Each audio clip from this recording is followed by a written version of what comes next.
Assalamualaikum warahmatullahi wabarakatuh. Kembali lagi bersama Ibu di pembelajaran Sosiologi kelas 12.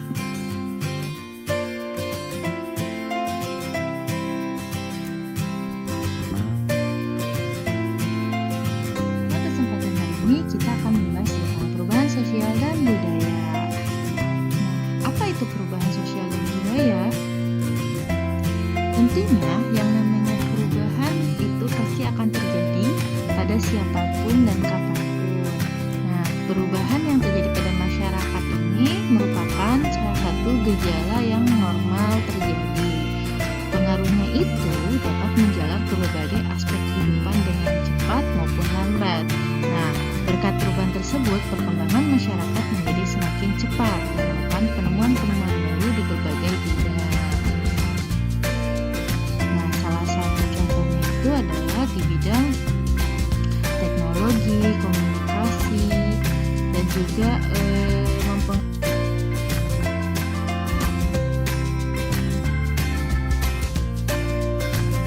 manusia adalah makhluk dinamis yang tidak pernah merasa puas dan senantiasa ingin berkembang.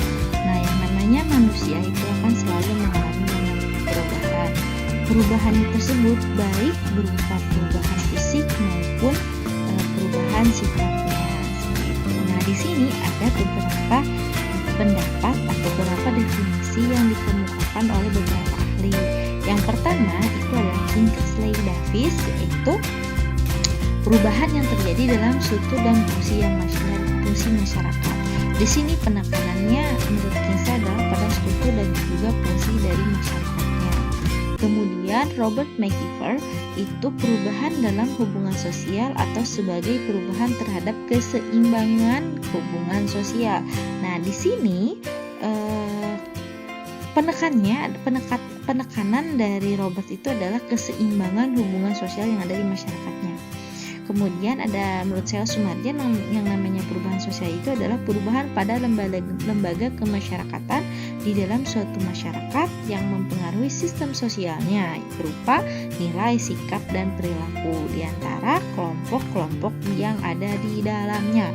Nah, penekanannya menurut saya adalah lembaga-lembaga kemasyarakatan yang mempengaruhi sistem sosial itu berupa nilai, sikap, dan juga perilaku. Kemudian ada John Philip Gillin dan John Lewis Gillin, yaitu perubahan sosial itu adalah perubahan sebagai variasi dari cara-cara hidup yang telah diterima baik karena perubahan kondisi geografis, kebudayaan, material, komposisi penduduk, ideologi maupun karena difusi atau penemuan baru dalam masyarakat. Nah, di sini ada penekanannya adalah variasi dari cara-cara hidup. Berarti ini adalah kebendaan sifatnya tuh ya. Dan juga non-benda juga ada. Nah, di sini kebendaannya itu adalah penemuan barunya. Kalau non kebendaannya itu adalah ideologinya. Gitu. Kemudian menurut William itu adalah perubahan unsur kebudayaan baik yang material maupun yang imaterial itu adalah penekanannya. Seperti itu.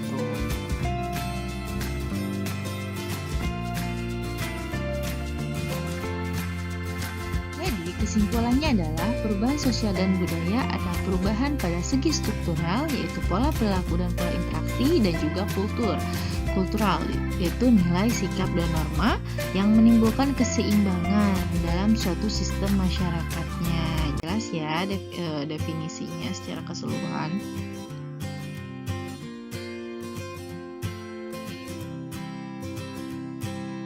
Kemudian yang namanya proses terjadinya perubahan sosial ada 3, yang pertama itu adalah difusi. Nah, apa itu difusi? Difusi itu adalah proses penyebaran unsur-unsur kebudayaan dari individu ke individu lain dan dari masyarakat ke masyarakat lainnya. Nah, adapun yang namanya difusi itu terbagi menjadi 2.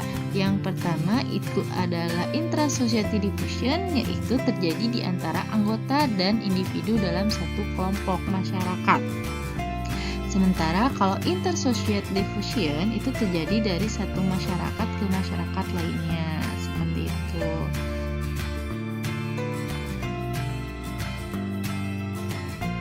Nah, di sini Yang namanya proses terjadinya difusi itu ada 3.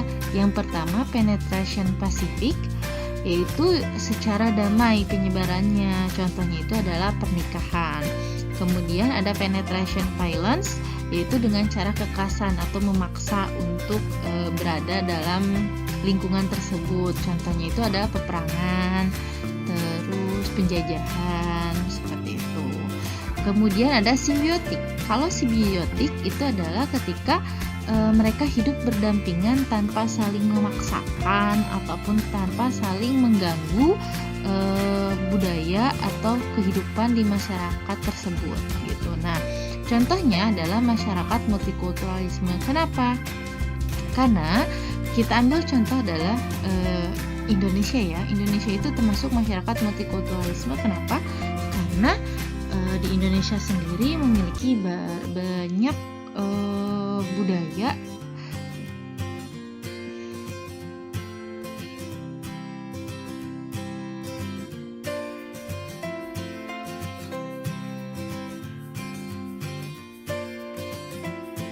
Selanjutnya, yang kedua itu ada yang namanya akulturasi. Nah, kalau yang namanya akulturasi itu adalah percampuran 2 kebudayaan tanpa menghilangkan budaya aslinya. Untuk mengingatnya, kita bisa merumuskan sebuah rumus, yaitu A tambah B sama dengan AB. Kenapa jadi AB? Karena tidak mengalami peleburan atau tidak menghilangkan budaya aslinya. Secara garis besar masih mempertahankan budaya yang ada juga gitu. Nah,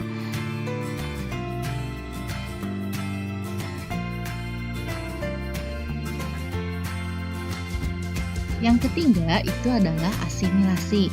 Nah, asimilasi itu adalah percampuran 2 kebudayaan dan meleburkannya menjadi satu atau menghilangkan budaya aslinya. Nah, di sini rumusnya adalah A tambah B sama dengan C. Kenapa C? Karena AB sudah melebur menjadi satu dan menciptakan kebudayaan yang baru, yaitu C. Nah, contohnya itu adalah pernikahan.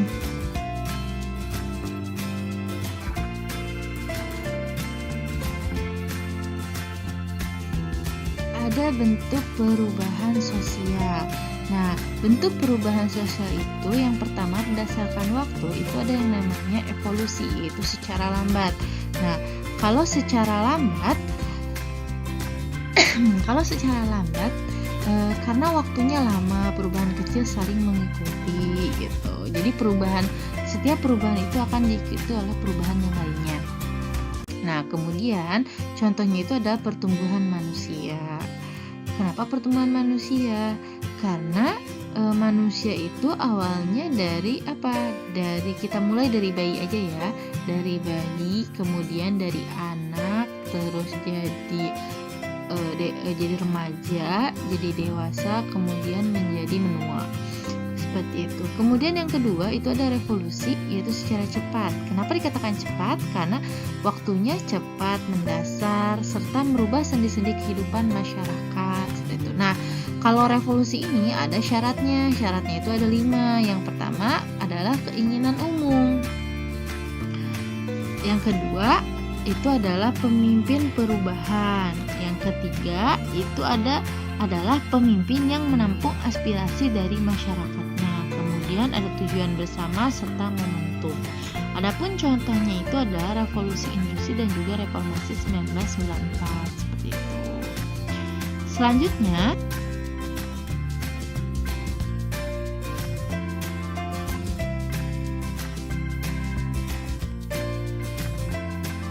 berdasarkan pengaruh. Nah, berdasarkan pengaruh ini terbagi juga menjadi 2. Yang pertama ada kecil dan juga besar. Kenapa dikatakan kecil? Karena tidak membawa pengaruh luas pada masyarakatnya. Nah, sebagai contoh adalah mode pakaian. Sementara kalau besar itu pengaruhnya luas pada masyarakat dan lembaga-lembaganya. Nah, di sini secara besar ini artinya tidak hanya berpengaruh pada satu aspek kehidupan saja, tetapi berpengaruh juga pada berbagai aspek kehidupan. Nah, contohnya adalah kenaikan BBM. Kenapa kenaikan BBM? Karena ketika kenaikan BBM terjadi, maka akan berpengaruh terhadap perekonomian, terhadap transportasi, terhadap pendidikan juga terkadang terpengaruh ya. Nah, ini.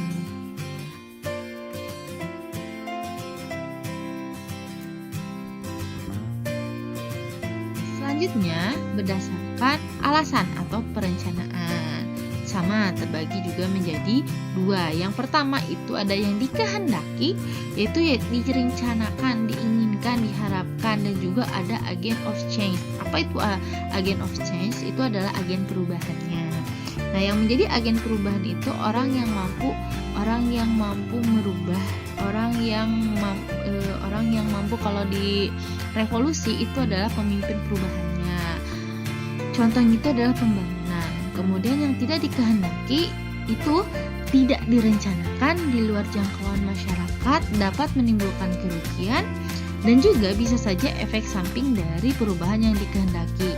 Nah, di sini yang tidak dikehendaki ini ada faktor dari yang dikehendaki, ada juga faktor alam.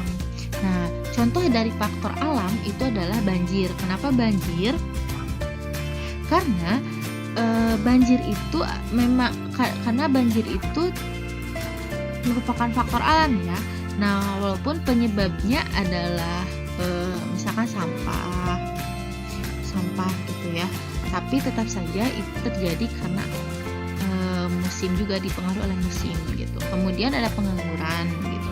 Pengangguran itu efek dari yang dikehendaki. Kenapa? Karena itu diciptakan sendiri oleh manusia. Nah, pengangguran ini terjadi karena adanya pembangunan atau adanya teknologi dengan penggunaan mesin gitu.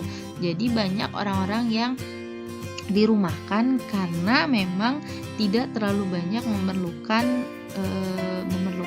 tenaga manusia.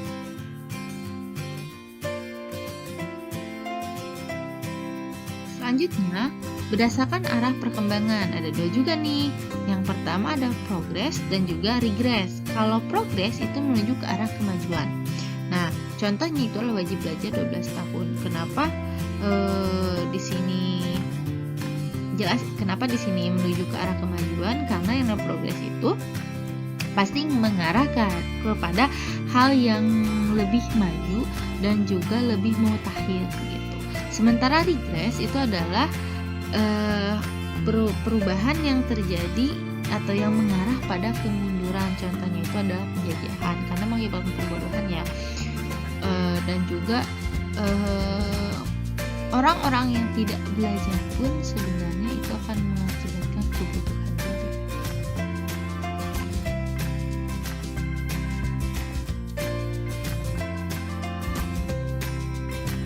Itu adalah berdasarkan sifat. Kalau sifat itu ada dua juga sama, struktural sama proses. Kenapa dikatakan struktural? Karena sangat mendasar sehingga menyebabkan reorganisasi dari masyarakatnya. Contohnya itu adalah sistem pemerintahan dari presidensil ke parlementer.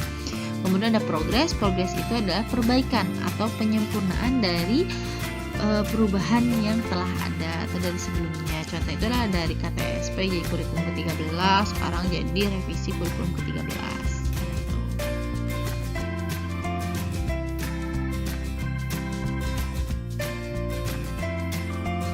Selanjutnya itu adalah faktor-faktor yang mempengaruhi perubahan sosial. Nah, perubahan sosial ini dipengaruhi beberapa faktor pendorong ya di sini. Yang pertama, ada kontak dengan budaya lain. Kedua, sikap menghargai hasil karya orang lain. Ketiga, sistem terbuka. Keempat, ketidakpuasan masyarakat terhadap bidang kehidupan. Kelima, sistem pendidikan formal yang maju. Sikap toleransi. Penduduk yang heterogen atau beragam, banyak. Kemudian, orientasi ke masa depan.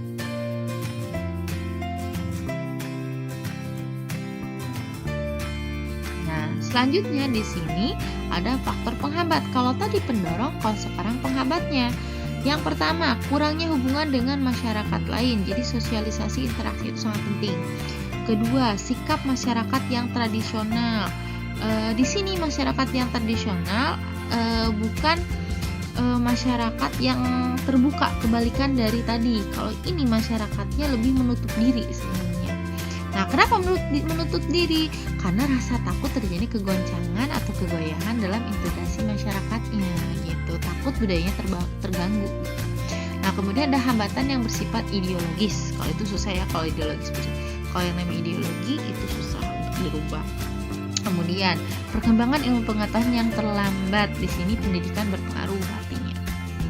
Adanya kepentingan yang mengakar kuat. Nah, karena setiap masyarakat atau lingkungan itu memiliki kepentingan yang tidak bisa tidak bisa diganggu atau tidak bisa dirubah. Kemudian ada prasangka terhadap hal-hal baru atau asing. Nah, ini prasangka inilah yang ditakutkan atau mengakibatkan masyarakatnya tertutup tadi. Kebiasaan negatif yang sulit diubah dan nilai pasrah terhadap keadaan. Nah, kemudian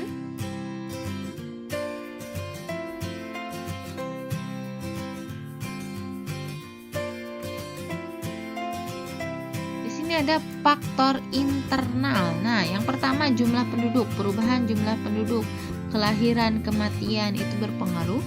Kemudian ada konflik dalam masyarakatnya. Kemudian pemberontakan atau revolusi, dan yang terakhir penemuan baru atau invensi.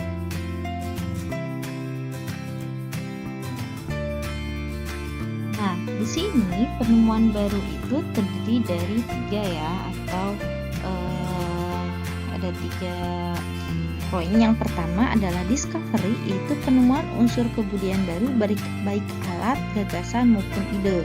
Kemudian dari invention, kalau invention itu adalah masyarakat sudah mengakui, menerima dan menerapkan penemuan baru tersebut.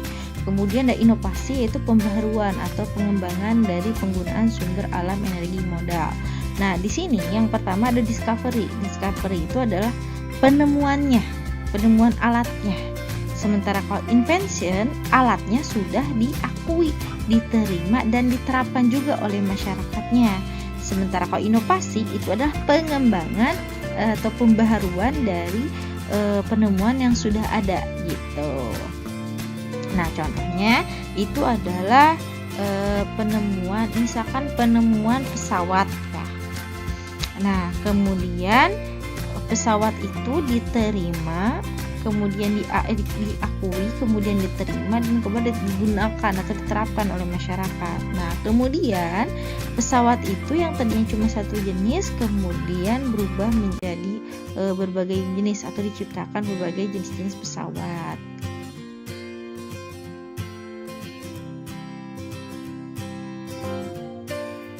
Nah, kemudian di sini penemuan itu ada yang memancar.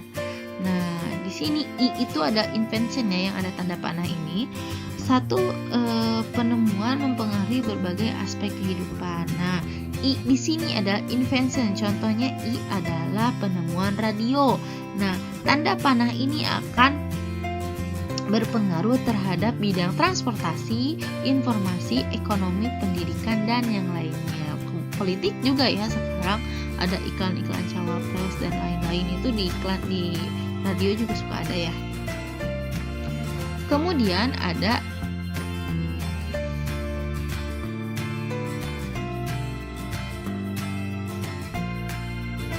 menjalar. Kalau yang menjalar itu adalah tadi I itu invention ya.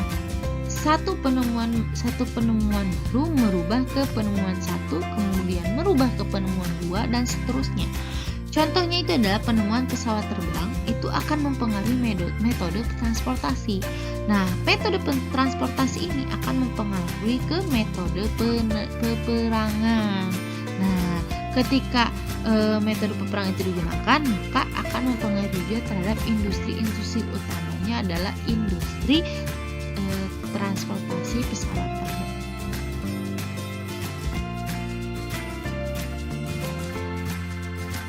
Nah, di sini ada yang memusat.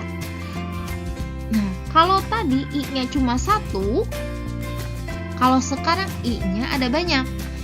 Penemuan baru yang mengakibatkan satu jenis perubahan. Nah, di di sini satu penemuan adanya mobil, adanya telepon, adanya kereta api menyebabkan adanya pusat kehidupan. Kenapa? Karena di sini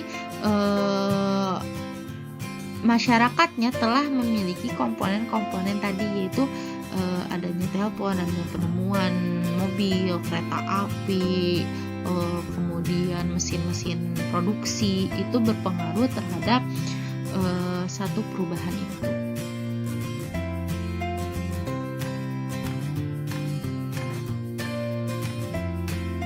Itu adalah teori perubahan sosial. Nah, yang pertama itu adalah teori evolusi, yaitu tahapan masyarakat berawal dari kelahiran, pertumbuhan, kemudian kesempurnaan. Nah, teori evolusi ini ciri-cirinya yang pertama, perubahan kecil saling mengikuti dengan perubahan yang lambat pula. Kedua, waktunya lama. Ketiga, terjadi sendirinya tanpa rencana atau kehendak. Keempat, bertahap dan berkelanjutan, kemudian terjadi karena penyesuaian diri dari masyarakatnya atau individu tersebut.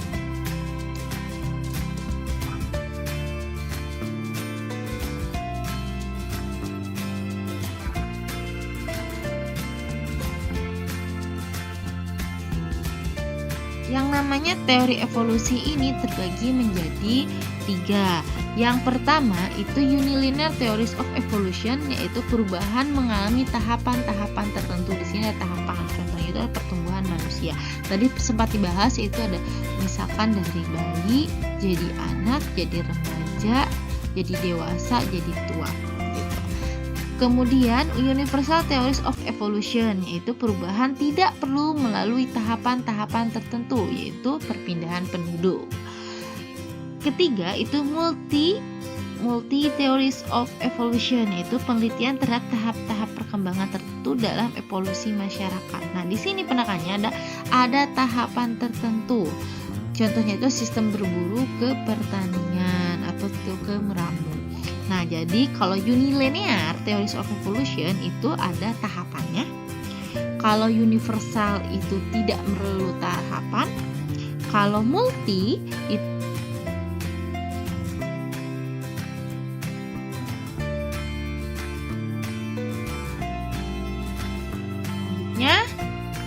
di sini ada teori siklus. Nah, teori siklus ini yaitu perubahan terjadi secara bertahap, namun setelah sampai ke tahap terakhir yang sempurna akan kembali ke tahap awal. Nah, seperti gambar di ini ya, kita lihat ada seperti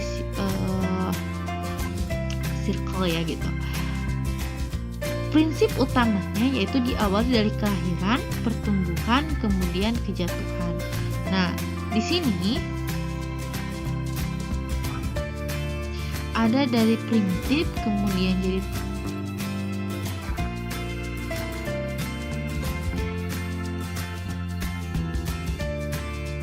selanjutnya itu adalah teori fungsional.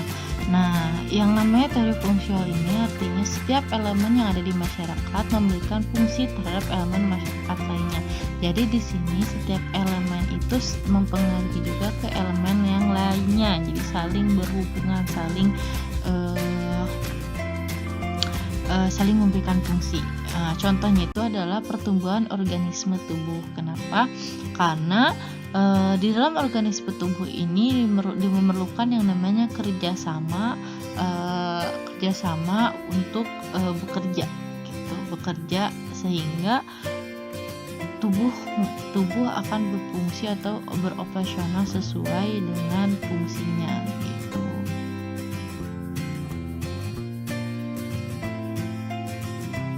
Nah, itu teori perkembangan atau linear. Nah, di sini teori perkembangan ini sifatnya linear atau berkembang menuju titik tertentu, dapat direncanakan dan diarahkan serta tidak berulang ya. Nah, contohnya itu adalah kehidupan dari primitif ke tradisional ke modern. Nah, kalau dari modern nggak mungkin ke primitif lagi ya. Seperti itu.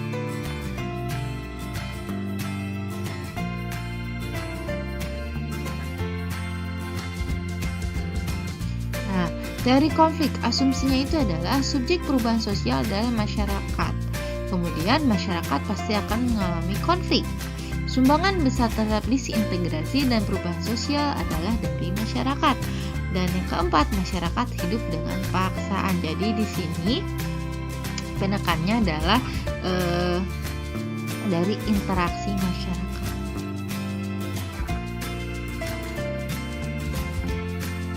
Kemudian di sini teori perubahan sosial, teori modernisasi.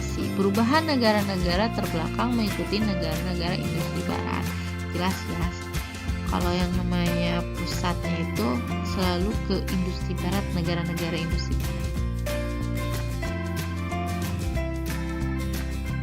Kemudian di sini ada teori ketergantungan. Nah, ketergantungan secara ekonomi negara-negara dunia ketiga terhadap negara industri.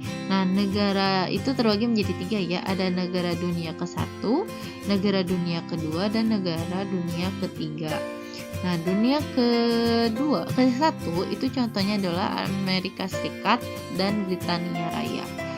Kemudian kedua itu ada Uni Soviet sama Tiongkok. Kemudian yang ketiga itu ada negara netral dan non-blok.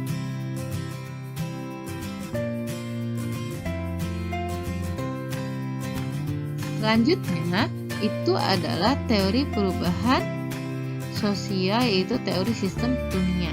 Nah, perekonomian kapitalis dunia tersusun atas 3 jenjang. Di sini sistem dunia itu ada 3 yang termasuk ke jenjang di sini. Yang pertama itu negara inti, negara semi periferi, dan negara periferi. Nah, kalau negara inti itu adalah Eropa Barat, kalau semi periferi itu Eropa Selatan, kemudian negara periferinya adalah Asia dan juga Afrika.